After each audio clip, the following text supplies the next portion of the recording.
My name's Shanara Abdin. I'm the service lead here in behavioural science.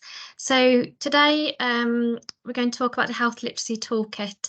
I appreciate a number of you have probably attended some of the previous webinars today. So some of the starting may be a bit similar to what you've already had. But in essence, the introduction to all this is really around impact and measuring impact, and really outcome measurement should be a key part of any form of intervention or programme that we do.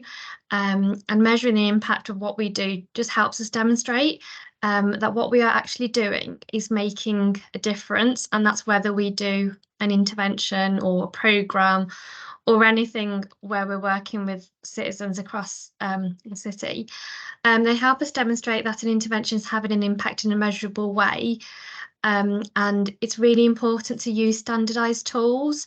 So standardised tools such as the one that I'll talk about in a bit allows us to compare different interventions and the impact across the board.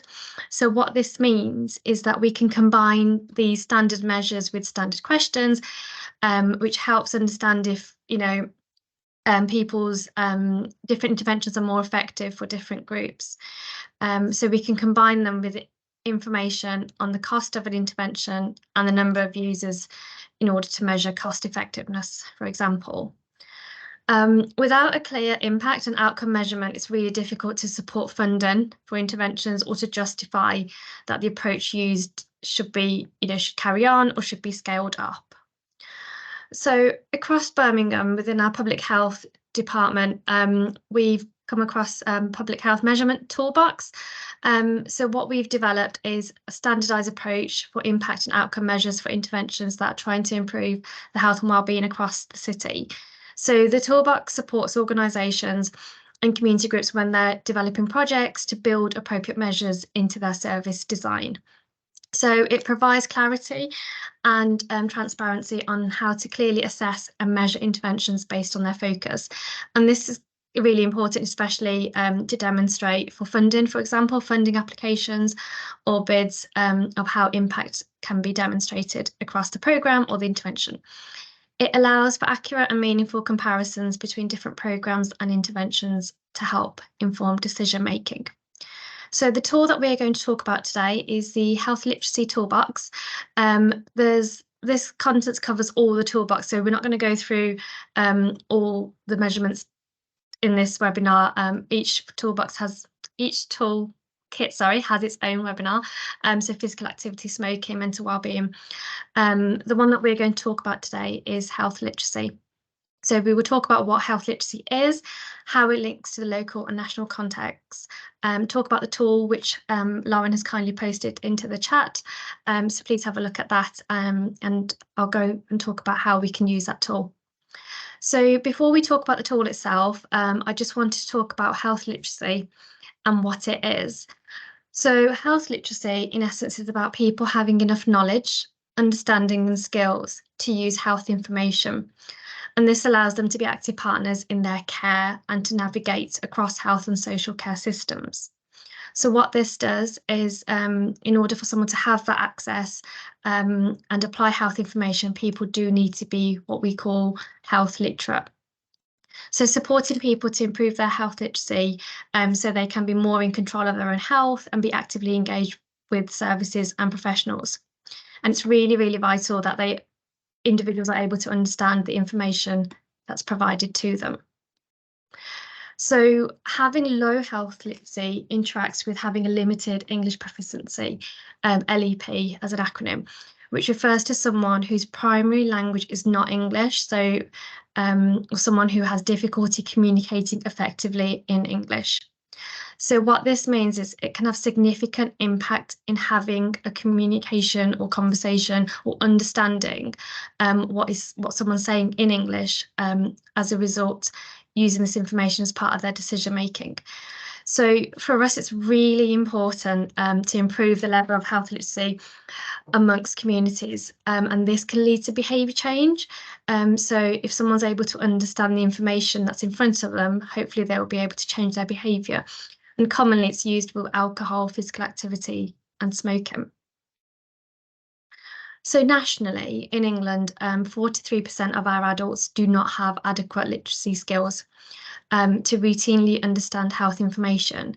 And just over 60% of adults within the age bracket of 18 to 65 do not have adequate numeracy skills to routinely understand health information. So what evidence has suggested is that health literacy is related to an individual's social circumstances, and this links to having good education to be a strong predictor of good health literacy, and individuals with limited financial or social resources are more likely to have limited health literacy. So low health literacy is an inequality issue which limits opportunities of vulnerable and disadvantaged groups to be involved in decisions regarding their own health.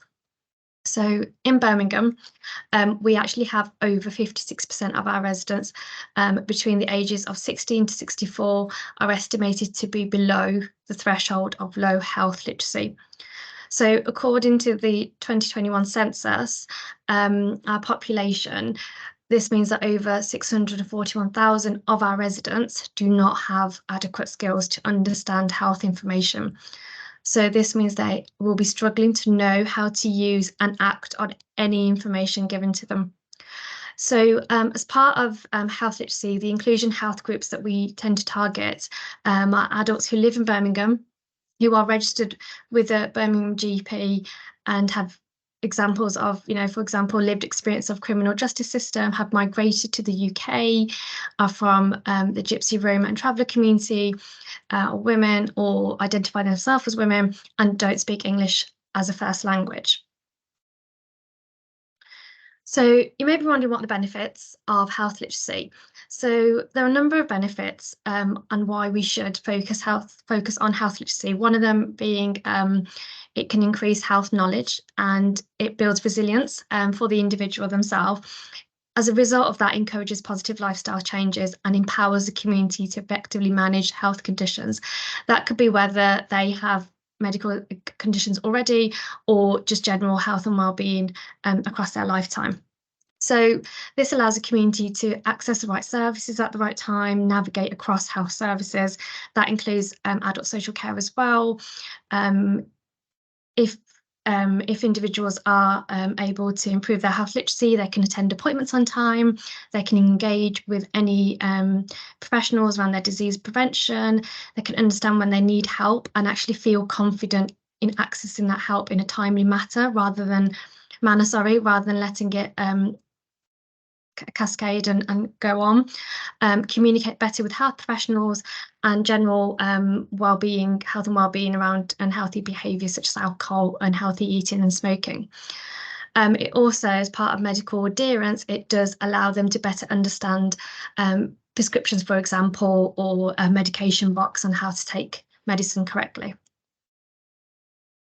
So that's just an overview about health literacy and why it's so important for us across the city. As part of that, the toolkit that we're going to talk to you about today is a standardised toolkit. So the link that Lauren has provided within the chat is the toolkit that we're going to talk about today. I do appreciate the screenshot is really small, so please do click on the link in order to see a full view of it.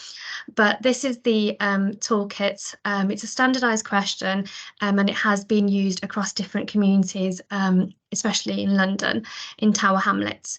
So the toolkit focuses on questions such as how often do you need someone to help you when you are given information?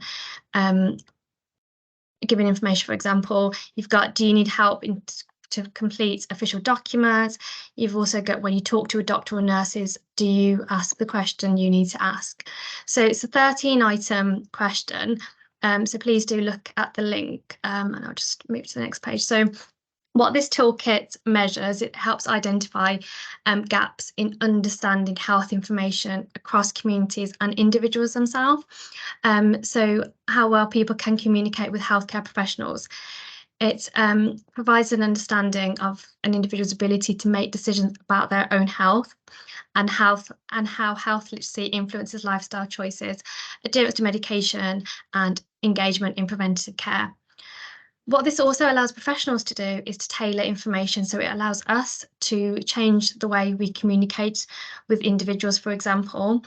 This can improve communication and ensure better health outcomes by empowering people to make informed decisions about their own health. So this scale, all aspects of health literacy scale, so the acronym is AAHLS, is designed to comprehensively measure various dimensions of health literacy. It assesses an individual or population's proficiency in multiple areas. So it actually focuses on 4 factors, which I'll talk about in a bit, that explore corresponding to skills in using written health information, communicating with professionals, providers directly, health information management, so how they manage their own health, and whether the information they are able to understand what's provided to them, and it allows an appraisal of the individual's autonomy with regards to health and how confident they are in making those health decisions. So these are the 4 aspects that the scale breaks down into. So you've got functional, communicative, critical healthcare and empowerment. So all the questions that I've shown you sit in and fit in within these 4 areas. So the first one is you've got ability to understand and apply basic health information to make appropriate health decisions. Then you have the capacity to effectively communicate and interact with healthcare professionals, ask questions and actively participate in healthcare discussions. Then we have critical health, which focuses on the skills in analysing and evaluating health information, understanding the implications and making informed judgments about health-related issues. And finally, the 4th topic area is empowerment. So it's gauging an understanding or community sense of control, so how confident they're feeling in their own health and making those decisions to take action regarding their health and well-being. So as I mentioned, it's a 13-item questionnaire and it covers the 4 areas. The first box that you can see on the screen where it says web link, it focuses on, like 3 functional, for example, is when you need help, can you easily get hold of someone to assist you? Communicative focuses on communication. So when you talk to your doctor or nurse, do you ask the questions you need to ask, etc. There's no cost to accessing this scale. It's completely free and readily available. It is a self-reported and self-completed questionnaire, so individuals do have to, use their memory to answer the questions. What we're proposing in terms of how often you should use this scale is pre-intervention or pre-program if you're focusing on a program. So just before you start an intervention or just before you start a program, use the scale and then repeat the scale 4 weeks after you have done your intervention or delivered your program. So this is where you've got your impact and you can demonstrate impact. So pre-intervention and then 4 weeks after. So the idea and the end goal really is individuals should be aiming to increase their health literacy scores. So what I'd recommend is in your own time, if you compare, feel free to complete it yourself as well in your own time, and then you can compare your findings to what the ambition is. So for the functional element, you should reduce the number of often answers. The communicative is very much increasing the number of often, so we want communication to improve, for example. And then you've got critical health, which focuses on reducing the number of rarely, and then the empowerment questions such as what do you think matters most for everyone's health, is focusing on changing that behaviour really, so moving from a no to a yes, for example. There isn't really any benchmark data. So in the city, we don't have any benchmark data at the moment. But what we're anticipating is the more organisations and community groups use this survey and use this toolkit, it will enable us to have benchmark data to offer a picture across the city around health literacy. So typically, you may see, for those who've clicked on the link, it was developed by NHS in Tower Hamlets. So using the tool, just a few caveats really is the tool was developed to be used in primary care settings. So what this means, it was predominantly used in GP clinics. Therefore, you may think that the wording is a bit clinical. What we advise is typically not to change the wording of validated tools because it changes the meaning, so to speak. But however, there aren't really an alternative tool around health literacy. So what we recommend is, for example, there may be some areas where you may want to tweak the wording based on your service users, based on your community groups, etc. Some of the wording does seem very patient, clinical led. Typically, it takes approximately 7 minutes to complete the tool, but do bear in mind this may be a bit shorter or a bit longer based on the individual completing the questionnaire.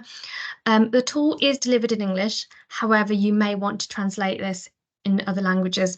As you can appreciate, and I mentioned at the start, Birmingham is very diverse. So although the validated tool is in English, you may want to translate it into other languages to meet your service users or your community groups.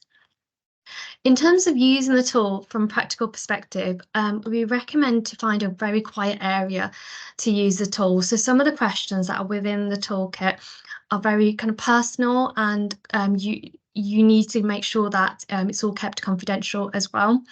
So please use a quiet area to use the tool. Some individuals like completing the tool on their own, and by all means, please do that if they wish, or you may want to read the questions out for them and then you just complete them on their behalf. In terms of the tool, it can be used with anyone 18 years and over, and it's typically completed using a pen and paper. However, based on your organisation needs, for example, you may want to use an online version. So what you could do, for example, convert the PDF into a Word document and populate it and get people to complete it digitally, and that's not a problem at all. So there are a few risks and issues that we would want you to consider when you are using the tool. So the tool is related to how well people can communicate with healthcare professionals. Now, some individuals may not always answer truthfully, and that's just the nature of self-reported. When we, report and complete on ourselves, we just have to go on things on face value, or they may not answer in a way in a way they think people would want them to respond. So what that means is if I gave someone this toolkit, they may answer based on what they think I would want them to say. Individuals may find it difficult to assess themselves, so they may be a bit unsure which, are they rarely or are they sometimes. There may not be a clear cut in terms of which box they fit into. And some of the wording individuals may find a bit confusing. So these are just issues that we would want you to consider when using the toolkit out in the community. Now, the tool does ask questions that may be upsetting or trigger individual emotions, especially, if someone's had a bad experience, for example. So if individuals do become distressed, please do stop using the tool and offer them support. Based on your organisation policies, etc. If you've got, an employee assistance programme, or if you have wellbeing support, there's also national wellbeing charities, for example, that you can signpost them to. Please do ensure that your organisation has updated GDPR and data protection policies in place.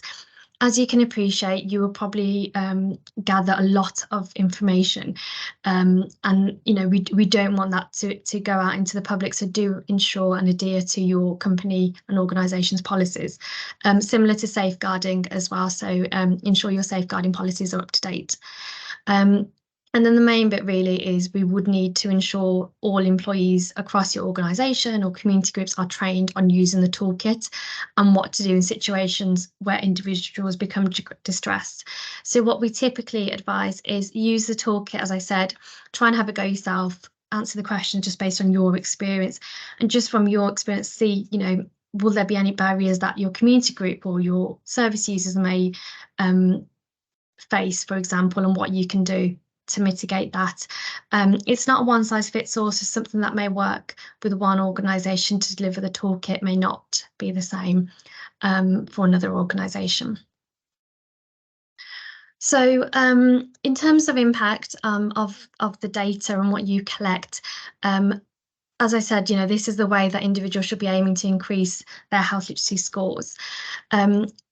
In terms of how to report the findings, this varies across based on each individual organisation. So some you may wish to collect it on an Excel spreadsheet. Some may be a Word document. If you're using physical paper, pen and paper, for example, you may have a filing cabinet that's locked away to report the findings. Just to we can't really give you an example as such because it's all very different, but what you could do is put all the questions out on a table, for example, and then you just populate everyone's scores on a quarterly basis, for example. So I just wanted to provide, this is a very hypothetical case study. As I said, we don't have any baseline kind of benchmark data. However, just to give you an idea of where the toolkit could possibly be used. So, for example, the issue that we were exploring was, the voluntary organisation is aware that not all service users access the health services or fully engage with the information when they do. So our aim would be to deliver a health literacy intervention to equip service users with skills to engage more effectively with professionals and empower them to take action regarding their health. So the intervention could be service users were asked to complete this toolkit, and there may be other measures that you want to collect, such as demographic, for example. Professionals offer training on health literacy. So similar to what I did at the start, really, as a very low level, what health literacy is, what are the benefits, for example. Once you provided your training, service users could be asked to complete the measure again 4 weeks after this training or this intervention. So the findings could be, the organisation's able to demonstrate that service users, their health literacy scores have increased over the 4-week period. And what this means for implication is professionals were able to use the findings and work with local GP clinics, for example, to support the delivery of health information. So I appreciate that's a very vague hypothetical case study that we've offered, but the key takeaway from this is, as long as you complete and get service users or participants, etc., to use the toolkit at the start, then you have your program or you have your intervention or your training or whatever you're doing, and then you ask them the same questionnaire again 4 weeks after to see if they've got a change in behaviour. So as well as the link that Lauren sent in the chat for the actual toolkits, there are some other modules around health literacy, and what I would advise is if health literacy is quite new to you, have a look, do a bit more further reading. If it's something that your organisation isn't familiar with or doesn't use themselves, have a look and familiarise yourself with health literacy before you use the toolkit. There's some links on the screen there, some really useful links, and if you've got any other questions, please just come back to us.